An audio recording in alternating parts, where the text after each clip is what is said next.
Assalamualaikum warahmatullahi wabarakatuh.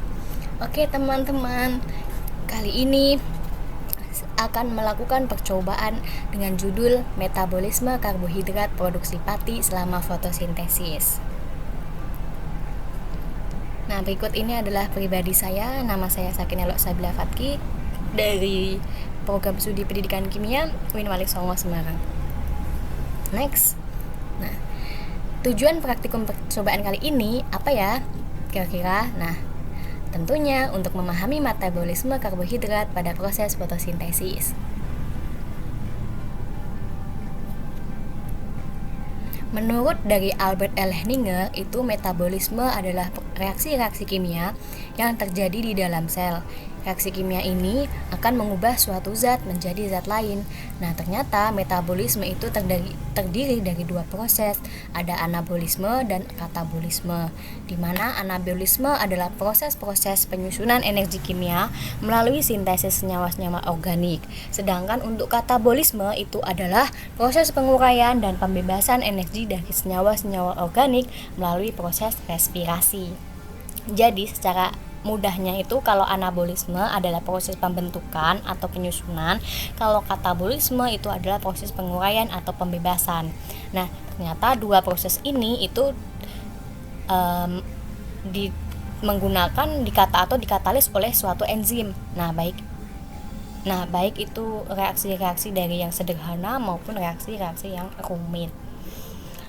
Nah, pada proses metabolisme pasti itu selalu melibatkan suatu proses transpirasi, di mana mekanismenya pembentukan karbohidrat yang melibatkan penguapan atau hilangnya kadar air pada sistem. Transpirasi ini ternyata berlangsung melalui stomata pada tumbuhan yang berguna untuk mempercepat reaksi. Nah, proses pembentukan karbohidrat pada tumbuhan ini terjadi pada saat melakukan fotosintesis. Nah, teman-teman, kira-kira fotosintesis itu apa ya?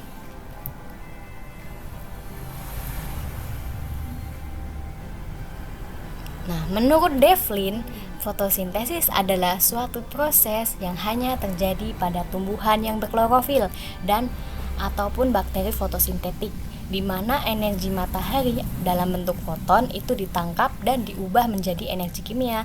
Energi kimianya dalam bentuk apa ya? Dalam bentuk ATP dan NADPH. Energi kimia ini akan digunakan untuk fotosintesa karbohidrat dari air dan karbon dioksida. Jadi, seluruh molekul organik lainnya dari tanaman disintesa dari energi, dan adanya organisme hidup lainnya tergantung pada kemampuan tumbuhan atau bakteri fotosintetik itu dalam melakukan proses fotosintesis. Secara singkatnya begini, fotosintesis itu adalah proses pemecahan karbohidrat yang berasal dari suatu reaksi kimia di dalam daun yang berlangsung dengan menggunakan energi cahaya matahari. Nah, proses fotosintesis ini hanya bisa dilakukan oleh tumbuhan yang mempunyai klorofil. Nah, berikut ini adalah gambar klorofil pada daun, bisa dilihat sendiri sama teman-teman. Nah, klorofil sendiri, arti dari klorofil itu adalah pigmen hijau fotosintesis yang terdapat dalam tanaman ataupun alga. Nah, ternyata klorofil ini berasal dari bahasa Yunani kuno teman-teman, dengan terdiri kata kloros dan pilon, di mana kloros itu artinya hijau dan pilon itu artinya daun. Nah, teman-teman, apa sih ternyata fungsi dari klorofil itu pada proses fotosintesis ya? Nah, peran klorofil pada tanaman di sini itu untuk menyerap energi sinar matahari. Dalam rangka apa? Dalam rangka untuk proses fotosintesis itu. Nah, proses fotosintesis itu kan suatu proses biokimia di mana tanaman yang mensintesis karbohidrat dari gula menjadi pati itu dari gas karbon dioksida dan air kan dengan bantuan sinar matahari.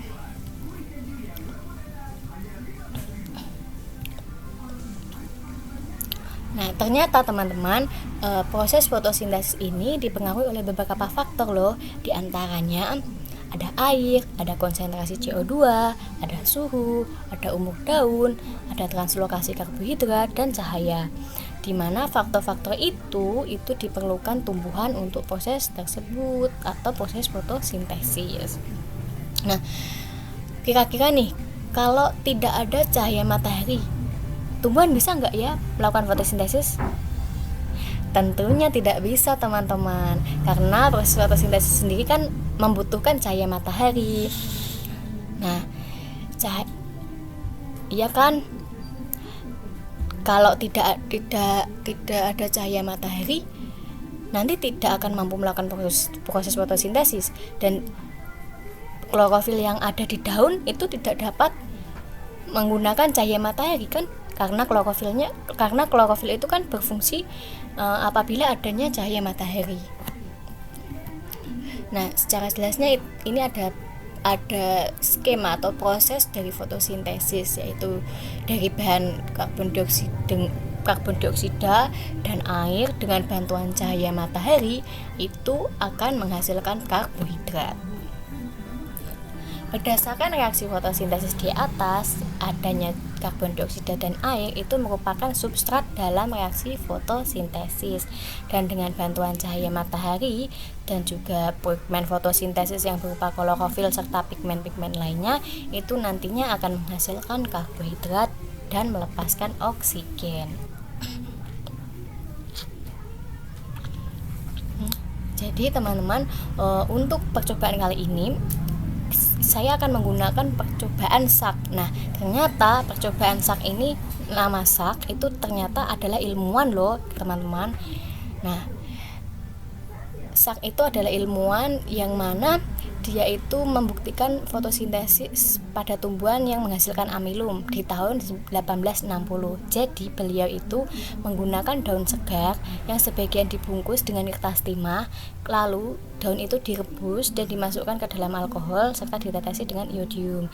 Nah, dari percobaan tersebut ternyata daunnya itu ada yang menghasilkan warna kebiru kehitaman. Nah, ternyata beliau itu menyimpulkan bahwa warna biru kehitaman itu pada daun yang tidak ditutupi kertas timah itu menandakan adanya amilum.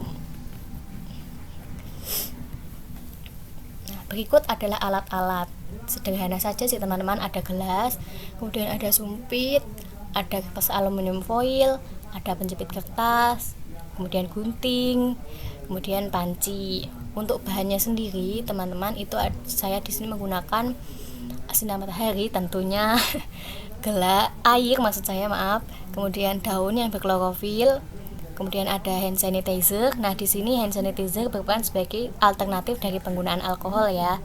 Kemudian betadine, di sini saya menggunakan alternatif untuk pengganti lugol. Untuk MSDS-nya saya kira ada air, bisa dilihat sendiri ya. Kemudian ada iodin juga. Kemudian ada etanol. Nah, MSDS masing-masing dari bahan tersebut bisa dilihat sendiri pada slide.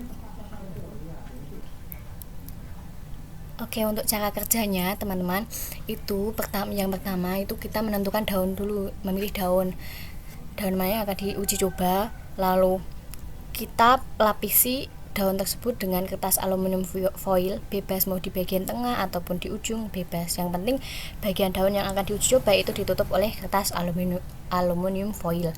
Kemudian setelah dilapisi dengan aluminium foil, kita tunggu untuk beberapa hari. Nah, di sini saya menunggu sekitar 5 hari ya teman-teman. Setelah kita kemarin sudah membungkus daun dengan kertas aluminium foil selama beberapa hari, sekarang ini daunnya yang sudah dibungkus sudah saya petik dan kita buka kertas aluminium foilnya. Nah, sudah dibuka semuanya teman-teman. Lalu kita akan merebus daun ini dengan air. Teman-teman, nah langkah selanjutnya ini dilakukan di pendidihan daunnya dididihkan dengan air. Nah, tujuannya itu untuk mematikan sel-sel pada daun. Setelah mendidih ini, kemudian daunnya diambil, dimatikan dulu ya. Nah, daunnya ini diambil dan ditiriskan sebentar.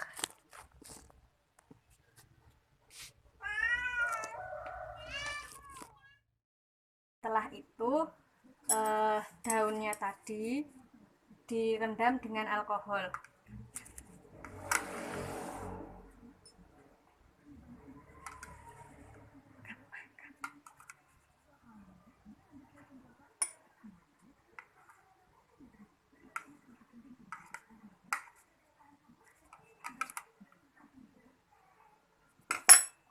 Di sini alkoholnya saya memakai hand sanitizer dengan kadar alkohol 70%.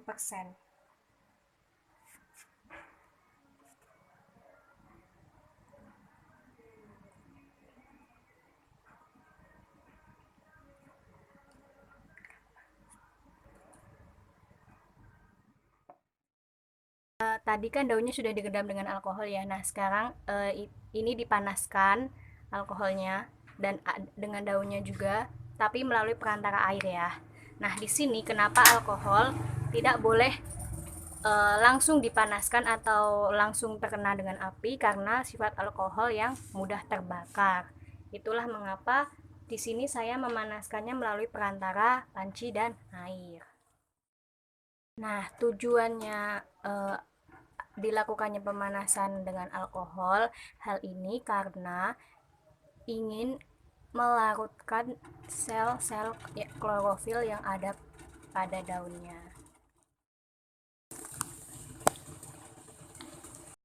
Ini tadi sudah mendidih ya, sudah saya matikan. Nah, lihat nih perbedaannya. Tadi alkohol yang awalnya itu dia terlihat putih, sekarang setelah dipanaskan ini berubah warna menjadi hijau. Nah, menandakan ini berarti klorofilnya telah larut bersama alkohol. Setelah tadi sudah dipanaskan dengan alkohol, sekarang daunnya ini dicuci dengan air supaya apa?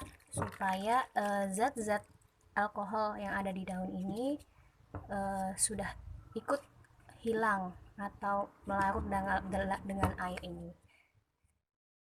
Teman-teman, setelah tadi kan sudah direndam, dicuci dengan air daunnya ya. Nah, setelah itu ditiriskan, ini sudah ditiriskan. Nah, selanjutnya kita akan meneteskan betadin di atas daun ini ya. Tujuan dikasih betadin ini untuk sebagai pendeteksi atau penguji apakah di daun ini tuh ada karbohidratnya atau amilum atau tidak.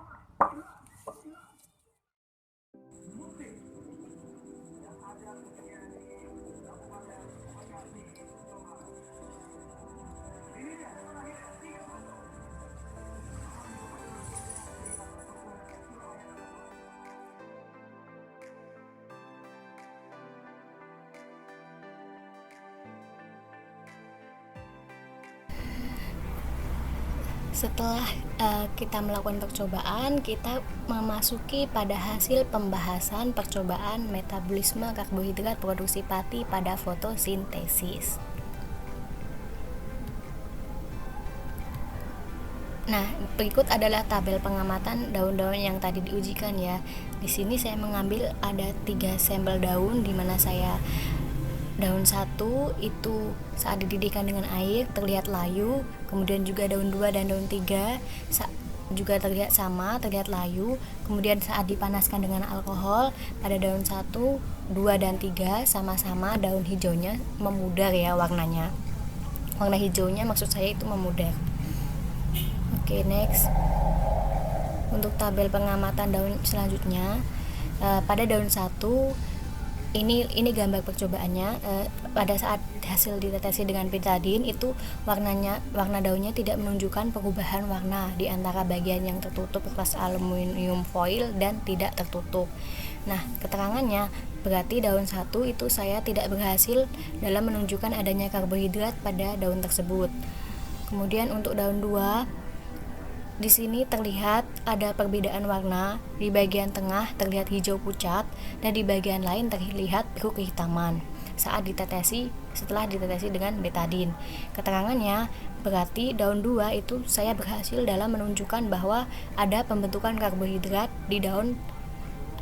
pada daun saat proses fotosintesis.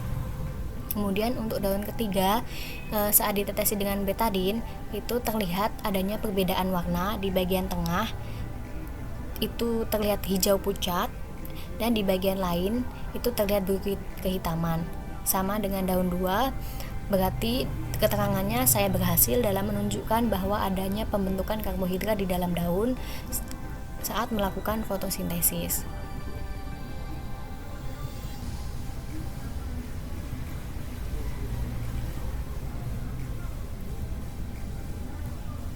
Nah, dari praktikum yang dilakukan itu dapat diketahui bahwa daun yang bersampel 2 dan 3 yang tidak dilapisi kertas aluminium foil sebelumnya itu kan berwarna hijau. Nah, setelah ditetesi dengan betadin itu menghasilkan warna biru kehitam-hitaman.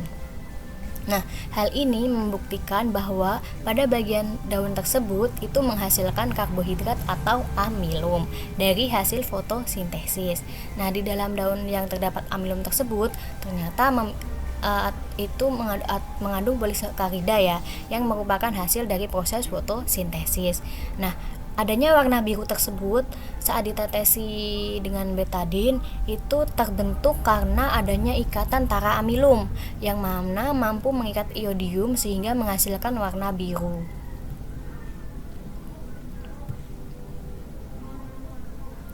Nah, sedangkan pada daun yang bersampel 2 dan 3 yang tertutup oleh aluminium foil itu setelah ditetesi dengan betadin menghasilkan warna hijau pucat. Hal ini membuktikan bahwa pada bagian daun yang tertutup aluminium foil itu tidak mengandung dan tidak menghasilkan karbohidrat. Hal tersebut dikarenakan bagian daun yang berwarna pucat itu tidak terkena cahaya matahari, maka tidak dapat melakukan fotosintesis sehingga tidak membentuk amilum atau karbohidrat. Dari data tersebut, sesuai dengan literatur yaitu menurut Malcolm 1990, pada dasar teori sebelumnya yaitu pada tahun 1860 kan di dasar teori sudah dijelaskan bahwa Sachs membuktikan fotosintesis yang menghasilkan amilum. Dalam percobaannya kan beliau menggunakan daun segar yang sebagian dibungkus dengan kertas timah, kemudian daun tersebut direbus, itu dimasukkan ke dalam alkohol dan ditetesi dengan iodium. Beliau menyimpulkan bahwa warna biru kehitaman pada daun yang tidak ditutupi kertas timah itu menandakan adanya amilum.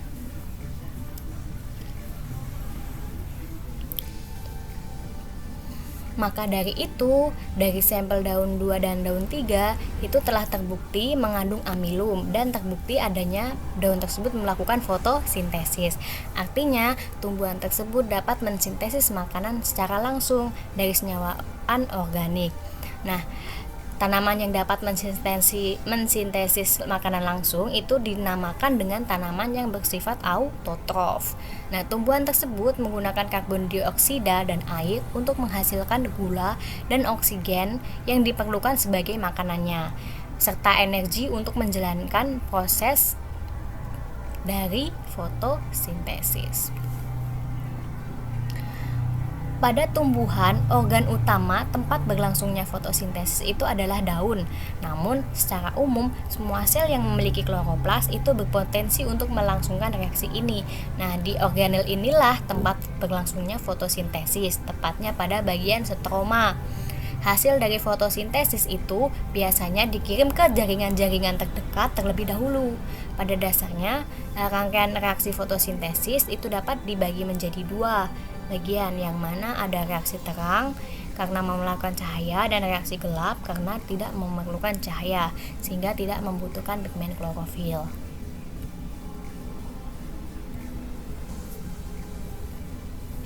Baik. Nah, untuk daun 1 atau daun bersampel daun 1 yang diuji coba itu ternyata menunjukkan hasilnya tidak ditemukan perbedaan warna saat diteteskan betadin antara bagian yang tertutup aluminium foil dan bagian yang tidak, sehingga pada sampel daun 1 itu tidak berhasil menunjukkan adanya proses fotosintesis karena tidak menunjukkan adanya amilum ataupun karbohidrat di sampel tersebut.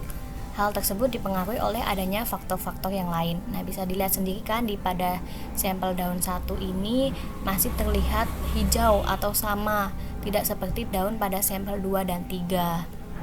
Nah, hal ini mungkin tidak berhasilnya percobaan pada daun sampel 1 itu adanya faktor-faktor.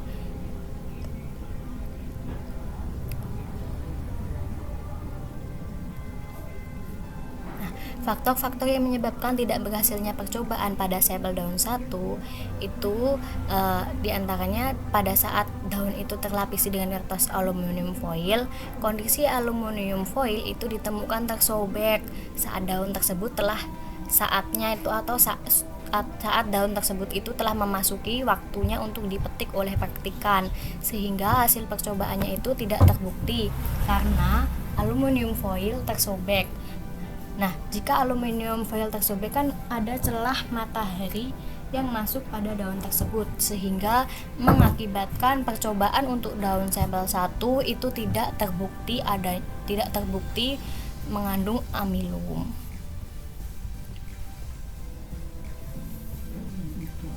Nah, penutup dari percobaan metabolisme karbohidrat produksi pati pada fotosintesis ini adalah kesimpulan ya. Nah, jadi dapat disimpulkan dari percobaan ini bahwa fotosintesis itu memerlukan cahaya. Nah, buktinya bagian daun yang terbuka dan terkena cahaya matahari langsung itu terbentuk amilum dari hasil fotosintesis.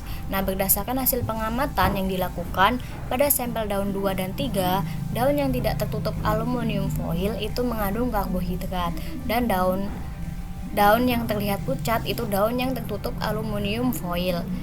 Nah, di mana yang pucat itu menandakan tidak adanya karbohidrat dari hasil fotosintesis saat telah ditetesi dengan betadin.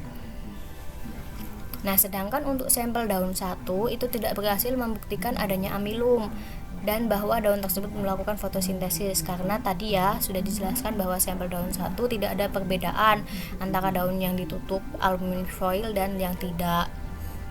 Nah, pada sampel daun 1 itu masih dalam bentuk warna hijau, tidak ada perbedaan warna biru kehitaman ataupun pucat gitu. Nah, hal ini karena adanya faktor-faktor dari pengaruh luar yang sudah dijelaskan pada pembahasan di sebelumnya ya, teman-teman. Nah, berikut ini adalah daftar pustaka yang saya gunakan untuk menyusun laporan praktikumnya ya dari percobaan ini. Bisa dilihat sendiri. Oke, terima kasih teman-teman telah menyaksikan video saya. Semoga bermanfaat dengan adanya penjelasan ini. Semoga bermanfaat ya bagi teman-teman semua. Jika saya ada kesalahan dalam penyampaian, kemudian terlalu cepat dalam penyampaian, juga mohon maaf. Kalau ada juga faktor-faktor dari videonya ada berisik-berisik, juga mohon maaf. Sekian dari saya. Semoga ilmunya bermanfaat dan barokah. Amin.